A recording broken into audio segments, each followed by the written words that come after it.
ಒತ್ತಕ್ಷರ ಎಂದರೇನು? ಒಂದು ವ್ಯಂಜನ ವರ್ಣದೊಂದಿಗೆ ಒಂದು ಅಥವಾ ಒಂದಕ್ಕಿಂತ ಹೆಚ್ಚು ವ್ಯಂಜನ ವರ್ಣಗಳು ಸೇರಿ ಅದರ ಮುಂದೆ ಒಂದು ಸ್ವರಬಂದು ಸೇರಿದರೆ ಅಲ್ಲಿ ಹುಟ್ಟುವ ಅಕ್ಷರಗಳಿಗೆ ಒತ್ತಕ್ಷರಗಳು ಅಥವಾ ಸಂಯುಕ್ತಾಕ್ಷರಗಳು ಎಂದು ಕರೆಯುತ್ತೇವೆ. ಇನ್ನೂ ಸರಳವಾಗಿ ತಿಳಿಯೋಣ.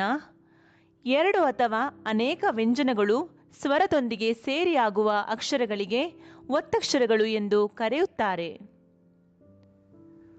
ಉದಾಹರಣೆಗಳನ್ನು ನೋಡುವ ಮೊದಲು ಈ ಒತ್ತಕ್ಷರಗಳ ಚಿಹ್ನೆಯನ್ನು ಮೂಲ ಅಕ್ಷರಗಳಲ್ಲಿ ನೋಡಿ ಬರೋಣ. ಮೂಲಾಕ್ಷರಗಳು ಎಂದರೇನು? ಕನ್ನಡ ವರ್ಣಮಾಲೆಯಲ್ಲಿರುವ ಒಟ್ಟು 49 ವರ್ಣಗಳನ್ನು ಮೂಲಾಕ್ಷರಗಳು ಎಂದು ಕರೆಯುತ್ತಾರೆ. ಅವುಗಳು ಅ ಇಂದ ಳ ವರೆಗೆ. ನೆನಪಿಡಿ, ಇದರಲ್ಲಿ ಅ ಇಂದ